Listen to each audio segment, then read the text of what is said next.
Hello everyone, my name is Shen Lu from the Department of Fashion and Apparel Studies at the University of Delaware. My presentation today will address the potential impact of the Transatlantic Trade Investment Partnership on related textile and apparel trade flows. So my presentation will follow the structure of the paper from background, literature review, method and data, results in a discussion, and conclusions. So, the Transatlantic Trade Investment Partnership (TTIP) is a free trade agreement currently under negotiation between the United States and the European Union. The goal of TTIP is to reduce various types of trade barriers, including tariff and non-tariff barriers, and to enhance the regulatory coherence. You've probably heard a lot about the discussion about the Trans-Pacific Partnership (TPP). If TPP is huge, and I would say TTIP is even larger. So the TTIP region actually includes about half of world GDP and over 1/3 of world trade flows. Although textile and apparel is not the reason why we have TTIP, but definitely TTIP will have a huge impact on the textile and apparel industry. Just take a look at the number in the slides. In 2014, around 40% of world textile imports and nearly 60% of world apparel imports were imported by the TTIP region. And about 1/4 of world textile and apparel exports came from the region. So definitely textile and apparel is a very important stakeholder of TTIP. So my research intends to evaluate how the potential implementation of TTIP will affect related textile and apparel trade flows. This is a very important question because currently, if you look at those assessments on the potential impact of TTIP, very few of them really focus on the textile and apparel sector. But textile and apparel companies are very eager to know how their business will be affected by this, by the potential implementation of this agreement. And also, outcome of this study can also provide valuable input for trade policy makers in the negotiation of the textile and apparel chapter in the TTIP.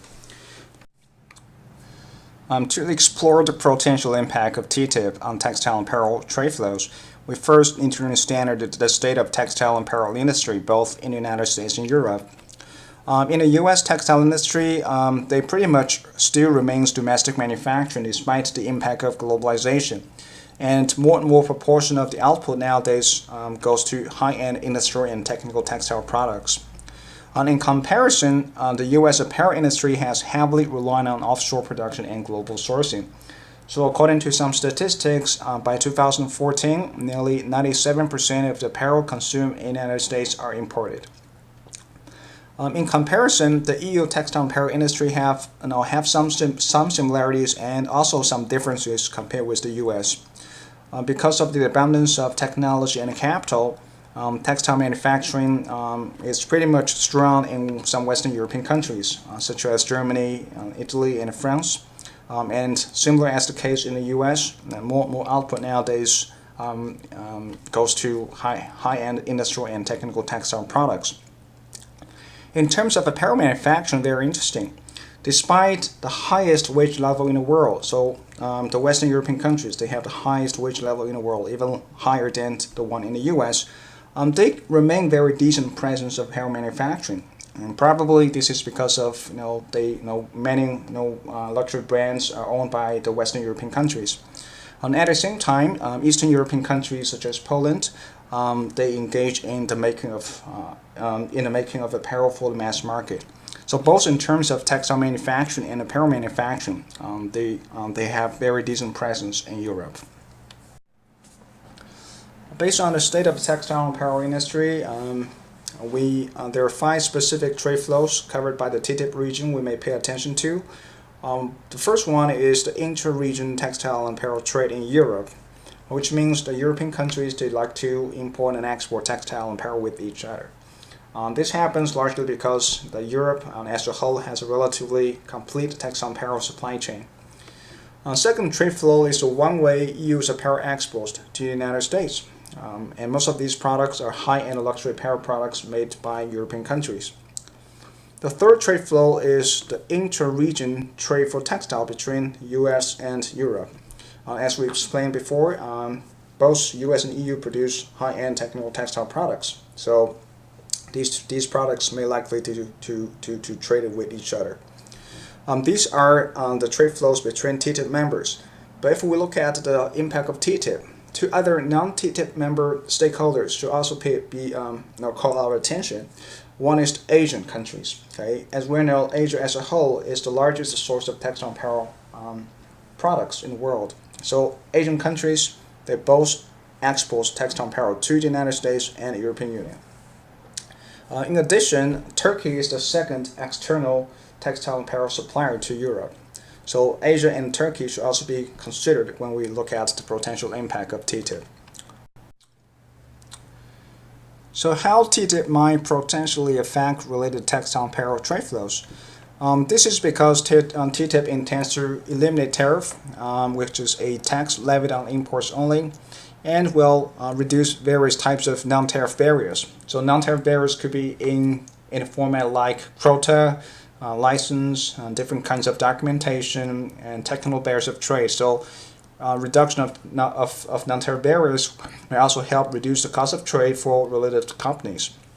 So because of price impact of tariff and non-tariff barriers, in general, there could be two potential effects of TTIP. One is the trade creation effect, which means TTIP will potentially expand trade flows between TTIP members.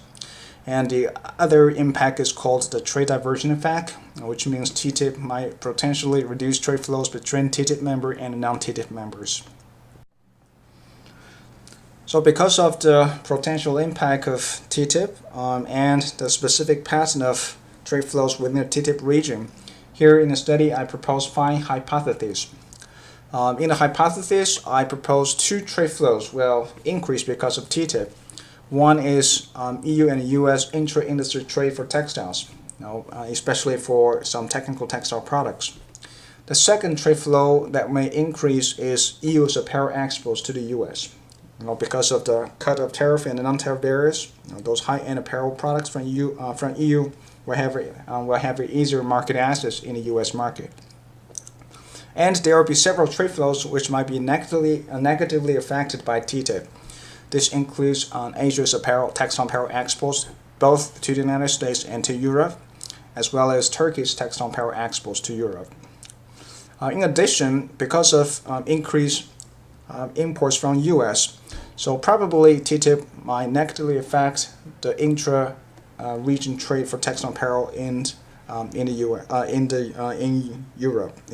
So this is something we may also pay attention to. This study adopted the Global Trade Analysis Project Computable General Equilibrium Model to empirically evaluate the potential impact of TTIP and to test the proposed hypothesis. GTAP is a trade policy analysis tool widely used to test the impact of free trade agreement. And GTAP-A database is adopted in the study, which covers 57 sectors in 129 different countries. And to fully understand the potential impact of TTIP, there are 4 scenarios were tested in the study. The purpose of these scenarios is to help us understand the big trend, the overall trend of tariff elimination and the removal of non-tariff barriers. So this includes, for example, 50% of tariff reduction, 100% tariff reduction, and if the reduction of various trade non-tariff barriers will help companies save 10% of their cost of trade, what will happen to their trade flows? So this is what we find in the study. First, the results suggested that TTIP will expand the EU-US intra-industry trade for textiles. And from the results, it seems that the EU textile industry overall will benefit more from TTIP than the US textile industry. And this result somehow is not surprising because, as we all know, the largest export market for the US textile industry is Central America and Mexico. It's not Europe. Okay, this is largely because of the so-called Western Hemisphere supply chain. But US is the largest export market for EU textile industry. Okay. Second, the results suggest that TTIP will help expand EU's apparel exports to the US.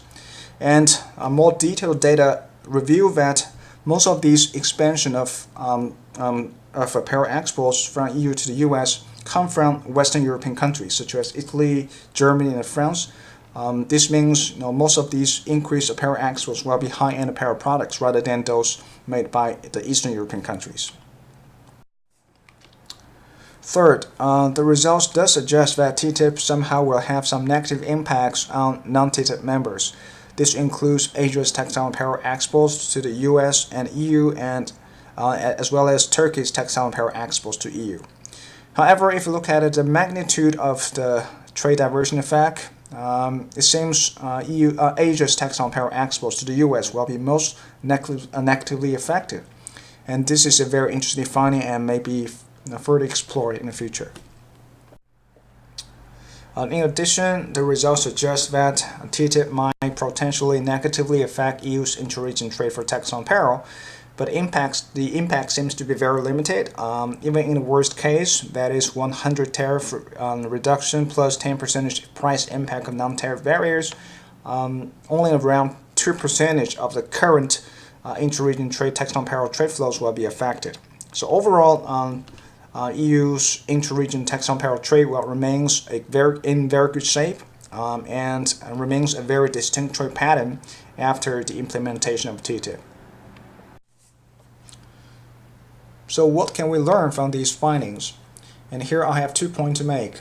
First, the results suggest that overall TTIP could be an opportunity for the US and EU textile and apparel industries. This is largely because overall the US and EU textile and apparel industry does not constitute a strong competing relationship. Think about the textile industry. Although EU and the US both produce industrial and technical textile products, but the nature of these products actually is very different from the basic products. So technical textile and industrial textiles, they can have the right kind of usage. So companies do not have to compete with each other. Instead, they can focus on their respective niche markets. Okay? And in terms of apparel, as we explained previously, it's almost kind of one-way trade between EU and US. It's mostly about EU's high-end and luxury apparel exports to the US. So that overall the US and EU textile and apparel industry, they can complement with each other. Okay. And the second point is the results suggest that more attention should be given to the details of non-tariff barriers removal under TTIP, because the result shows whenever we have the price impact of removal of non-tariff barriers, the impact will be even larger than the tariff elimination. And non-tariff barriers can take a variety of kinds of formats. So this is why we need to pay attention to and follow the progress of TTIP negotiation. And just a few days ago, the EU Apparel and Textile Federation Eurotex, they released a position paper describing EU textile and apparel industry's TTIP strategy. And it seems that their strategy is very consistent with the findings of this study. For example, Eurotex want EU to expand their high-end apparel exports to the US. They also want to expand the EU's technical textile exports to the US. And this is pretty much what we find in the study. Additionally, Eurotex want to get access to some public sector currently under protection in the US, such as the military uniform market, which is currently protected by Barry Amendment. So, what can be done further? Here I propose 3 future research agendas. First, we may further empirically evaluate the employment impact of TTIP on the US and EU textile and apparel industry. Because policymakers nowadays really care a lot about how trade agreements will affect employment. But when we do this kind of evaluation, we should be very careful, especially because employment is not only affected by trade, but probably will be more affected by factors such as technology advancement. So we should be very careful when we do such kind of evaluation.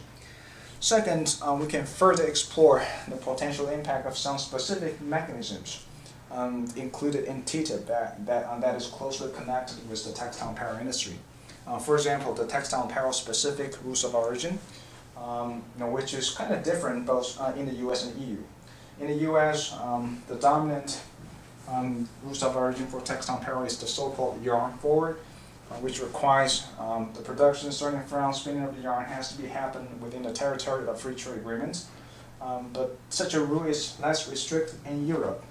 They kind of adopt an equivalent of fabric force of rules of origin, which only require starting from making of the fabric, including all the succeeding process has to be happening in the FTA region, but they do not really require from where companies can get their fiber and yarns. Okay?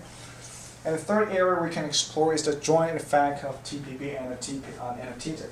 And this is particularly the case for the U.S. textile and apparel industry because TPP, as some of my previous study indicates, will negatively affect the Western Hemisphere supply chain, which has, in which the U.S. textile industry has a lot of interest there. So how, if both of these two macro free trade agreements are implemented, will affect the future pattern of global textile and apparel trade will be something interesting to explore. So that concludes my presentation. Thank you very much for listening. If you have any questions, please feel free to contact me.